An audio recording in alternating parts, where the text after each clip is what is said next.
बोलिए भारत माता की। सुना है कि भोजन कर लिया है आपने, तो दूल्हा राम जी को ताली बजा करके उनको भी याद करना चाहिए।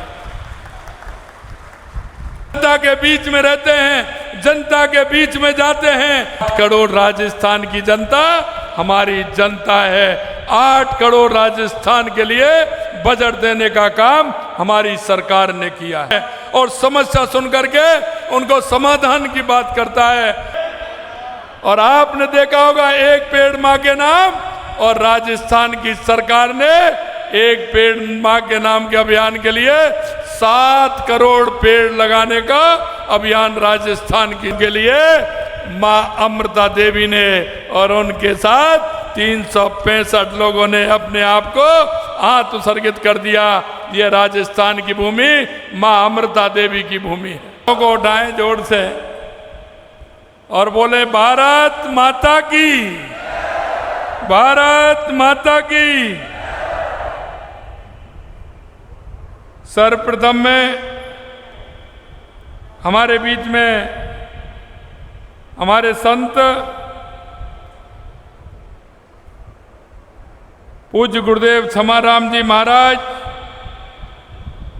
महामंडलेश्वर बजरंगदास जी महाराज,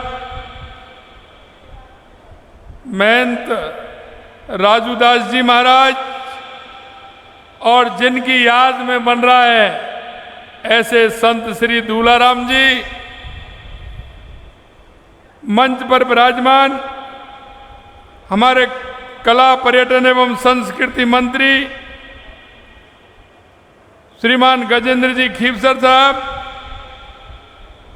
केंद्रीय कानून मंत्री अर्जुन राम जी मेघवाल साहब, मेरी कैबिनेट में मेरे साथी चिकित्सा स्वास्थ्य मंत्री गजेंद्र सिंह जी खीवसर साहब, खाद्य एवं नागरिक आपूर्ति मंत्री सुमित गोदारा जी,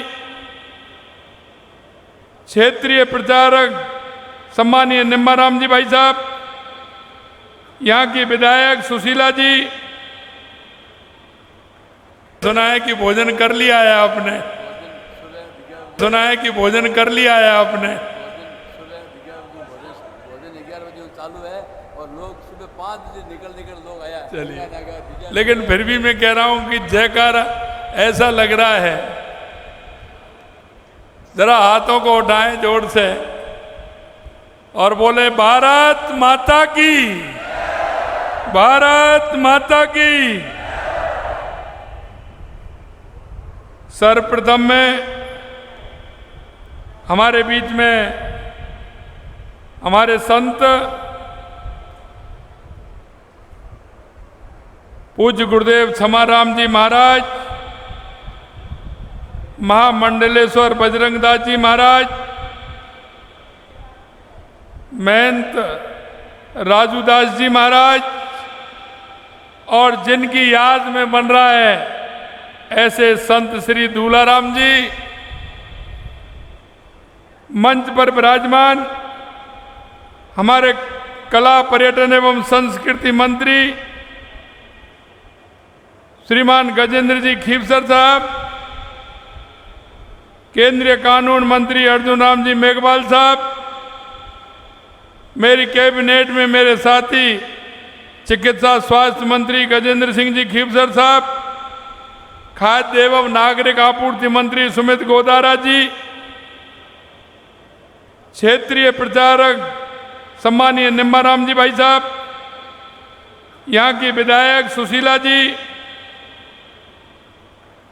पश्चिम बीकानेर के विधायक जेठानंद जी, डूंगरगढ़ के विधायक ताराचंद जी सारस्वत साहब, खाजूवाला के विधायक विश्वनाथ जी मेघवाल जी, पूर्व विधायक बिहारी लाल जी बिश्नोई, विश्वकर्मा कौशल विकास बोर्ड के अध्यक्ष भाई राम गोपाल जी सुधार, भाजपा के प्रदेश मंत्री भाई अजीत माडन जी, पूर्व विधायक अनूपगढ़ संतोष बाबरी जी, आपका आपने सुना होगा गायकार कलाकार भाई प्रकाश माली जी, जगदीश जी, जनक जी, उगमा राम जी, मगाराम जी एवं समस्त हमारे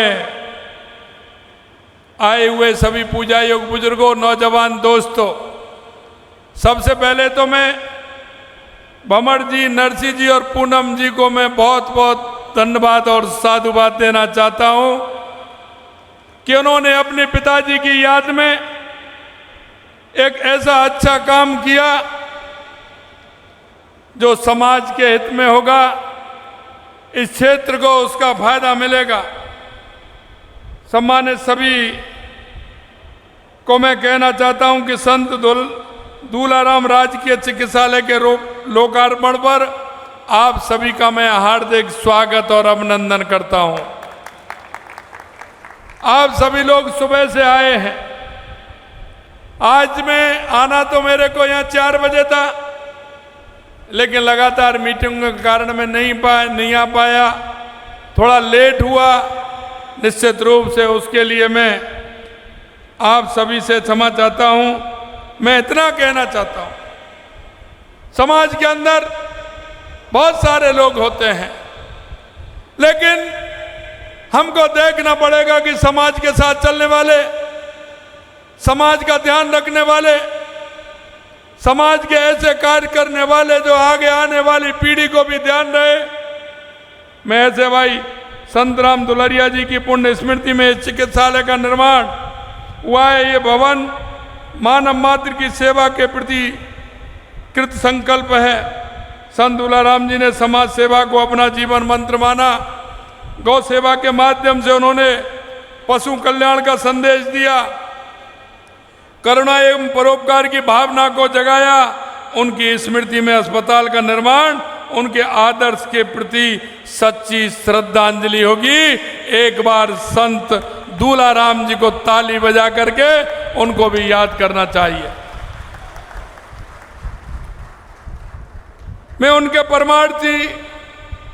परिवारजनों को हार्दिक अभिनंदन भी करता हूं और मैं कहना चाहता हूं कि अस्पताल का निर्माण का बीड़ा उन्होंने उठाया। वो काफी दिन से मेरे से कह रहे थे कि मैं एक दिन गांव बुलाऊंगा। मैंने कहा काम कहता है, उन्होंने कहा कि साहब अस्पताल का काम है, बहुत अच्छा अस्पताल बनाया है। मैं निश्चित रूप से भाई नरसिंह जी को कहना चाहता हूं कि इस तरह के काम समाज के लिए आवश्यक है, क्योंकि कुछ काम ऐसे होते हैं अगर समाज हाथ में लेता है तो वो काम होते चले जाते हैं। कुछ काम ऐसे होते हैं जो प्रेरणादायक होते हैं, उन कामों से प्रेरणा मिलती है। ऐसे में सिल्वा में इस अस्पताल का निर्माण होने से केवल आसपास के गांव के लोग को बल्कि दूर दराज के क्षेत्रों से आने वाले सभी मरीजों का उसका बेहतर इलाज हो सकेगा। हमारे यहाँ तो सेवा को परम धर्म माना गया है, यानी कि नर सेवा नारायण सेवा। अगर हम नर की सेवा करेंगे तो वो नारायण की सेवा के समान होती है। इस भाव को लेकर के हम चलते हैं। हमारी सरकार मूलभूत चिकित्सा सेवाओं को जन जन तक पहुंचाने की हर संभव कोशिश कर रही है। हमारे प्रधानमंत्री श्री नरेंद्र मोदी जी का ध्येय आम जन को सस्ती एवं बेहतरीन स्वास्थ्य सेवाएं सुगमता पूर्वक उपलब्ध हों, कोई भी गरीब पैसे के अभाव के इलाज से वंचित नहीं रहे। इसी सोच के साथ देश भर में स्वास्थ्य सेवाओं के ढांचे में परिवर्तन और सुदृढ़ीकरण हो रहा है। गांव ढाणी तक स्वास्थ्य सेवाओं को प्रतिबद्धता के साथ मजबूत किया जा रहा है, ताकि लोगों को अपने घर के नज़दीक ही गुणवत्तापूर्ण स्वास्थ्य सेवा मिले। प्रधानमंत्री जी के नेतृत्व में भारत ने पिछले 1 दशक में चिकित्सा के क्षेत्र में उपलब्धि हासिल की है। मैं आपसे इसलिए कहना चाहता हूं, आपने देखा होगा 2014 के बाद देश के यशस्वी प्रधानमंत्री जी के नेतृत्व में जिस तरह से चिकित्सा सेवाओं का काम हुआ है, यही नहीं, मैं आपसे कहना चाहता हूं 2014 के बाद आपने देश के अंदर परिवर्तन देखा होगा। चाहे वो हमारी गरीब कल्याण की योजनाएं हो, चाहे हमारे विकास की योजनाएं हो, चाहे हमारे सीमाओं की सुरक्षा हो, या आतंकवाद और नक्सलवाद का खात्मा हो, या दुनिया में बढ़ता हुआ भारत का गौरव हो, ये देश के यशस्वी प्रधानमंत्री नरेंद्र मोदी जी ने 2014 के बाद इस देश में परिवर्तन लाने का काम किया है। हम आपसे कहना चाहते हैं, हमने भी हमारे बजट में काफी घोषणाएं की हैं और हमने वो बातें की हैं। कांग्रेस के लोग कहते हैं कि आपने तो ऐसा बजट लाए हैं कि चुनाव में जा रहे हैं। हमने कहा कि यह बजट ऐसा नहीं है, हम जनता के बीच में रहते हैं, जनता के बीच में जाते हैं और जो हमारे संकल्प पत्र में जनता के बीच में जाकर के कहा है उसको हम पूरा करने का काम करेंगे। ये हम आपको विश्वास दिलाना चाहते हैं। मित्रों, आज हमने बजट देकर के ये भी एक बात की है, क्योंकि पहले जो राजनीतिक दल जो सबसे ज्यादा इस देश पर प्रदेश पर राज किया है वो घोषणाएं इस तरह से करते थे कि इस विधानसभा के लिए कर दी है, मेरी विधानसभा है, वो विधानसभा किसी दूसरे दल की है। हम आपसे कहना चाहते हैं हमने 200 विधानसभाओं में हमने बजट में काम दिया है, क्योंकि 8 करोड़ राजस्थान की जनता हमारी जनता है। 8 करोड़ राजस्थान के लिए बजट देने का काम हमारी सरकार ने किया है। मैं कहना चाहता हूं एक भी विधानसभा ऐसी नहीं होगी जिसमें कोई ना कोई काम हमारे बजट में हमने नहीं दिया होगा। हर विधानसभा के अंदर हमने काम देने का काम किया है, क्योंकि हम समाज की सेवा करते हैं, जनता के बीच में जाते हैं। जहां हमारा कार्यकर्ता भी बैठा है, चाहे हमारा जनप्रतिनिधि बैठा है, वो जनता के बीच में जाकर के जनता की समस्याओं को सुनता है और समस्या सुन करके उनको समाधान की बात करता है। हम उस काम को करते हैं कि जहां समाधान हो, और हमने इसीलिए किसी के साथ कोई भेदभाव नहीं करते हुए सभी जगह जो काम थे हमारी सरकार ने देने का काम किया है। यही नहीं, मैं आपसे एक और कहना चाहता हूं, लोग घोषणा कर देते हैं, मैं आपको बताऊंगा कि किस तरह से हमारे 5 साल के हर बजट में घोषणाएं की गई हैं, लेकिन उनको पूरा नहीं किया। हमने जिस दिन 10 तारीख को हमारा बजट आया था, हमने 11 को मीटिंग बुला ली, 12 तारीख को हमारे जो सचिव प्रभारी थे उनको जिलों में भेज दिया और 13 तारीख को हमारे सभी मंत्रियों को जिले में भेज दिया। और हमारे पास जो घोषणाएं की हैं उनकी काम की प्रारंभ भी हो गया और हमने उन कामों को करना भी प्रारंभ कर दिया। ये हम आपसे कहना चाहते हैं। मित्रों, देश के यशस्वी प्रधानमंत्री नरेंद्र मोदी जी जो कहते हैं वो करते हैं और करते हैं वो ही कहते हैं। इसलिए हम कहना चाहते हैं कि 2014 के बाद देश के यशस्वी प्रधानमंत्री जी ने राजनीतिक दलों को और राजनेताओं को बदलने के लिए मजबूर कर दिया है, क्योंकि वो जो कहते हैं वो करते हैं। और नहीं तो आपने देखा है गरीबी हटाओ के नारे कब से लग रहे हैं, लेकिन उन्होंने गरीबी हटाओ के नारे दिए थे, लेकिन गरीबी से उनका कोई संबंध नहीं रहा। और मैं यही आपसे कहना चाहता हूं, हम सामाजिक सरोकार के कार्य भी करते हैं। देश के यशस्वी प्रधानमंत्री नरेंद्र मोदी जी ने जब उनको लगा कि देश में जिस तरह की गंदगी का वातावरण है, उन्होंने 2014 में ही आकर के सबसे पहले लाल किले से स्वच्छता का कार्य प्रारंभ किया। और आप देख सकते हैं कि पूरे देश के अंदर स्वच्छता का किस तरह से वातावरण बना है। यही नहीं, आपने देखा होगा कि लिंग अनुपात में कमी आ गई थी, हमारी बेटियों की संख्या घट रही थी। देश के यशस्वी प्रधानमंत्री नरेंद्र मोदी जी ने हरियाणा से प्रारंभ किया बेटी बचाओ बेटी पढ़ाओ, और वो काम भी हुआ। और पिछले 5 सालों में उसमें कितना बड़ा अंतर आया है ये आपको देखने को मिल जाएगा। और अभी आपने देखा होगा 5 जून पर्यावरण दिवस के अवसर पर देश के यशस्वी प्रधानमंत्री नरेंद्र मोदी जी ने पर्यावरण को सुधारने के लिए, हमारा पर्यावरण अच्छा रहेगा तो बारिश अच्छी होगी। आपने देखा होगा कोरोना के समय में किस तरह की परेशानियां हुई थी। 5 जून पर्यावरण दिवस के अंदर उन्होंने एक नारा दिया, एक पेड़ मां के नाम, एक पेड़। और आपने देखा होगा एक पेड़ मां के नाम, और राजस्थान की सरकार ने एक पेड़ मां के नाम के अभियान के लिए 7 करोड़ पेड़ लगाने का अभियान राजस्थान की सरकार ने लिया है।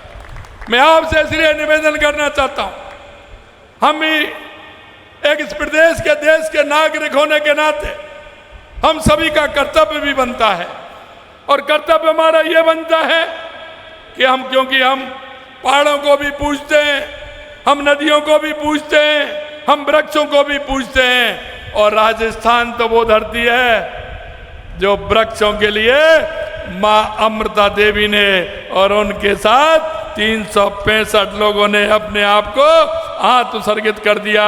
ये राजस्थान की भूमि मां अमृता देवी की भूमि है। मैं आपसे यही कहना चाहता हूं, हम सभी का एक नागरिक होने के नाते कर्तव्य बनता है।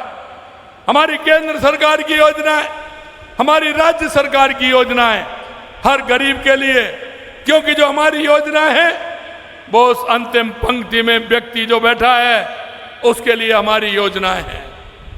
क्योंकि हम अंत्योदय को लेकर के चलते हैं, पंडित दीनदयाल उपाध्याय के अंत्योदय को, जो अंतिम पंक्ति में जो व्यक्ति खड़ा है, जिसको आवश्यकता है। मैं आपसे भी निवेदन करना चाहता हूं, भाई नरसिंह जी जितना बड़ा काम कर रहे हैं, हम सबका भी दायित्व बनता है कि मेरे पड़ोस में, मेरे मोहल्ले में, मेरे गांव में ऐसा कौन सा व्यक्ति है जिसको सरकार की योजनाओं की आवश्यकता है, और उस योजना का लाभ दिला करके उस व्यक्ति को सहारा देने का काम हम कर सकते हैं।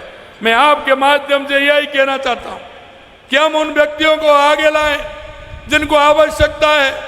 कभी कभी हम देखते हैं दिए तले अंधेरा दिखता है। हमारे पड़ोस में, हमारी गली में, हमारे मोहल्ले में कोई ऐसा व्यक्ति, ऐसी कोई माता, ऐसा कोई दिव्यांग भाई होता है जिसको आवश्यकता होती है। ऐसा कोई पढ़ने वाली हमारी बहन या भाई हो सकता है जो शिक्षा लेना चाहता है, लेकिन उसकी शिक्षा लेने की स्थिति में नहीं है। मैं आपको यही कहना चाहता हूं, आप ऐसे लोगों को आगे लाएं, सरकार की योजना का भी लाभ दिलाएं, और उनको ला करके सरकार की योजना के माध्यम से आप भी उस पुण्य को कमाएं। ऐसा मैं आप सभी से निवेदन करना चाहता हूं। मैंने देखा हमारे चिकित्सा मंत्री जी कह रहे थे कि बहुत अच्छी डिस्पेंसरी बनाई है। मैंने कहा आज ही देखिए, क्यों चिंता कर रहे हो। गजेंद्र जी ने कहा कि उसको आगे बढ़ाना है। मैंने कहा बिल्कुल बढ़ाना है, और मैं आपसे कहना चाहता हूं कि इस तरह के पुण्य कार्य में सरकार हमेशा आपका साथ देगी, ये हम आपको विश्वास दिलाना चाहते हैं। क्योंकि ये काम ऐसे होते हैं, इसमें वो दुखिया आता है जो किसी तरह से पीड़ित होता है। निश्चित रूप से मैं कहना चाहता हूं, जो आपने कहा है कि इस पीएचसी को सीएचसी करना है, हम इस पीएचसी को सीएचसी भी करेंगे। आगे जो काम होगा, नरसिंह जी से और भी कहेंगे कि आगे जो काम होगा वो भी आप कराएं। निश्चित रूप से आप इस पुण्य के काम को करते जाइए। हमारी सरकार किसी भी तरह से पीछे नहीं रहेगी, ये मैं आपको विश्वास दिलाता हूं। भाई और बहनों, समाज के अंदर इस तरह के जब काम होते हैं तो कई लोगों के मन में भाव पैदा होते हैं। मैं आपसे यही कहना चाहता हूं, क्योंकि पेट तो हर व्यक्ति पालता है, चिड़िया भी अपने बच्चों को दाना लेकर के आती है, वो चुगाती है। लेकिन मैं यही आपसे निवेदन करना चाहता हूं, समाज के लिए भी कोई काम बड़ा नहीं होता है। हम भी ऐसे सामाजिक सरोकार के कार्य में जुड़ करके किसी भी क्षेत्र में जुड़े, गौ सेवा के लिए जुड़े, अस्पताल के लिए जुड़े, शिक्षा के लिए जुड़े, पर्यावरण के लिए जुड़े। मैं आप सभी इतनी बड़ी संख्या में आए, सभी से आह्वान करना चाहता हूं कि आप आए, ऐसे कार्यों से जुड़ें, और जुड़ते हुए हमारे इस राजस्थान को एक विकसित राजस्थान बनाने का काम करें। आने वाले समय में मैं आपसे इतना ही कहना चाहता हूं, देश के यशस्वी प्रधानमंत्री नरेंद्र मोदी जी के नेतृत्व में जो 2047 तक तो सपना देखा है, उस सपने को भी पूरा करेंगे। और स्वामी विवेकानंद जी ने कहा था कि 21वीं सदी भारत की होगी, मित्रों, तीसरा दशक चल रहा है 21वीं सदी का। आपने परिवर्तन देखा होगा देश के यशस्वी प्रधानमंत्री नरेंद्र मोदी जी के नेतृत्व में किस तरह से परिवर्तन हो रहा है। और मैं आपको विश्वास दिलाता हूं, स्वामी विवेकानंद जी ने कहा था, उस नरेंद्र से लेकर के इस नरेंद्र तक का सफर आप देख रहे हैं। उन्होंने कहा था और नरेंद्र मोदी जी करके दिखा रहे हैं। यह मैं आपसे कहना चाहता हूं। मित्रों, अंत में मैं आपसे इतना कहना चाहता हूं कि आप सब लोग 11 बजे से आए हैं। निश्चित रूप से काफी समय आप सभी को हो गया है। मैं आप सभी को दिल की गहराइयों से बहुत बहुत धन्यवाद और साधुवाद देना चाहता हूं। भाई भमर जी, नरसिंह जी, पूनम जी को मैं बहुत बहुत धन्यवाद देना चाहता हूं कि आप इस तरह के कार्य करते रहें और भगवान आपसे इस तरह के कार्य करवाता रहे, इस तरह की कामना करता हूं। आप सभी लोग आए, आप सभी को बहुत बहुत धन्यवाद। नमस्कार, जय हिंद, जय भारत, जय राजस्थान।